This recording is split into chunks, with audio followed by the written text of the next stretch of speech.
तो आज हम भगवत गीता के पहले अध्याय अर्जुन विषाद योग इस पर थोड़ी गहराई से बात करेंगे। हमारे पास इसका एक सार भी है जो हमारी चर्चा का आधार रहेगा। कहानी तो कुरुक्षेत्र के मैदान से शुरू होती है। सब जानते हैं पांडव कौरव सेनाएं आमने सामने युद्ध के लिए बिल्कुल तैयार। पर यह अध्याय सिर्फ लड़ाई की तैयारी के बारे में नहीं है। सही। ये तो अर्जुन के मन में जो चल रहा है, वो उथल पुथल, वो नैतिक दुविधा, उसके बारे में ज्यादा है। तो चलिए देखते हैं सार से क्या कुछ खास निकल कर आता है। बिल्कुल। और ये सिर्फ एक प्रस्तावना नहीं है युद्ध की। असल में ये एक बहुत गहरी आध्यात्मिक यात्रा की आप कह सकते हैं शुरुआत है। और दिलचस्प बात यह है कि यहाँ अर्जुन का जो दुख है, जो विषाद है, वही आगे चलकर आत्मज्ञान का दरवाजा बन जाता है। हाँ, इसकी शुरुआत भी तो धृतराष्ट्र के सवाल से होती है ना। वो देख नहीं सकते तो संजय से पूछते हैं कि मैदान में कुरुक्षेत्र में क्या हो रहा है। इसमें साफ झलकता है कि वो अपने बेटों को लेकर कितने मोह में है और शायद डरे हुए भी। जी बिल्कुल। उनका वो मोह और भय दोनों। और संजय जिन्हें वो दिव्य दृष्टि प्राप्त। हाँ, संजय तो सब देख रहे हैं जैसे लाइव टेलीकास्ट हो। हाँ, तो वो पूरा नजारा बताते हैं।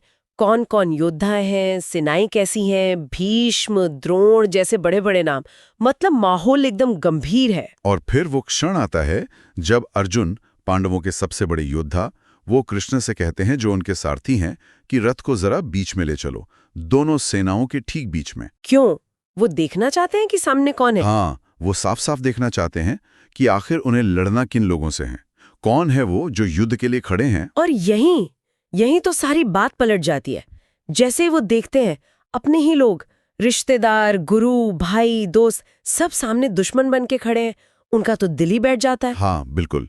दुख और करुणा, मतलब दोनों भावनाएं एक साथ हावी हो जाती हैं। ये सिर्फ मानसिक नहीं होता ना, शारीरिक लक्षण भी दिखने लगते हैं। बिल्कुल बिल्कुल। सार में भी ये बात है। उनका शरीर कांपने लगता है, गला सूख जाता है, और वो जो उनका प्रसिद्ध गांडीव धनुष है, वो भी हाथ से छूटने लगता है। हाँ, वो श्लोक भी है ना, सीदंतिमम गात्राणि मुखम च परिशुष्यति। मतलब मेरे अंग शिथिल हो रहे हैं, मुंह सूख रहा है।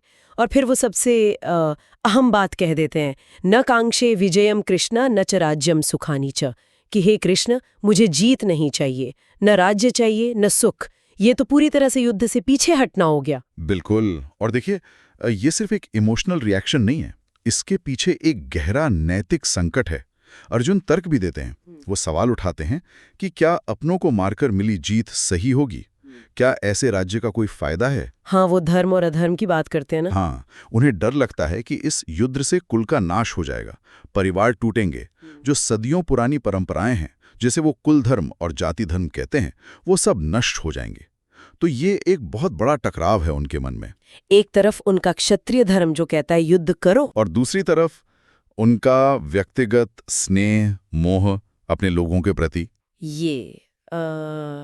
ये द्वंद्व बहुत गहरा है। बिल्कुल। और होता यह है कि उनकी जो ये आसक्ति है, ये जो मोह है अपनों के प्रति, वो उनके विवेक पर, उनके निर्णय लेने की क्षमता पर हावी हो जाता है। वो युद्ध के परिणामों की कल्पना करके ही इतने परेशान हो जाते हैं कि उन्हें लगता है लड़ना ही गलत है, सारी वीरता जैसे धरी रह जाती है। और अंत में नतीजा ये होता है कि वो पूरी तरह से हताश होकर, कंफ्यूज्ड होकर अपने हथियार रख देते हैं। हाँ, धनुष बाण रखकर रथ के पिछले हिस्से में बैठ जाते हैं और साफ कर देते हैं, मैं नहीं लड़ूंगा। दिलचस्प बात यह है कि इस पूरे अध्याय में कृष्ण चुप रहते हैं। वो कुछ नहीं कहते, कोई उपदेश नहीं देते। जी हाँ, यही इसकी खूबी है। कृष्ण का उपदेश तो अगले अध्याय से शुरू होगा, लेकिन ये अध्याय नींव रखता है। ये दिखाता है कि एक बड़े से बड़ा योद्धा भी जब ऐसी नैतिक और भावनात्मक कश्मकश में फंसता है तो टूट सकता है, हिल सकता है। अर्जुन की ये जो निराशा है, ये जो विषाद है, यही दरअसल आगे ज्ञान पाने के लिए जमीन तैयार करता है। तो अगर हम इस पहले अध्याय से कुछ मुख्य बातें निकालें, कुछ टेक अवेज जिसे कहते हैं, वो क्या होंगी? देखिए, कुछ बातें तो बिल्कुल साफ हैं। पहली कि गहरा भ्रम या उलझन जैसा अर्जुन को हुआ, वो अक्सर स्पष्टता की तरफ पहला कदम होता है। मतलब जब तक आप कंफ्यूज नहीं होंगे, तब तक शायद आप जवाब ढूंढने की कोशिश भी नहीं करेंगे। सही बात है। दूसरी बात कि अत्यधिक मोह या आसक्ति जो है, वो सही फैसला लेने में बहुत बड़ी बाधा बन सकती है। अर्जुन के केस में साफ दिखता है। तीसरा कि कभी-कभी कर्तव्य पालन जो है, वो व्यक्तिगत भावनाओं और रिश्तों से भी ऊपर रखना पड़ता है, चाहे वो कितना ही मुश्किल क्यों न लगे। और ये भी शायद कि कमजोरी के पायल दुख के क्षण वो मानवीय है।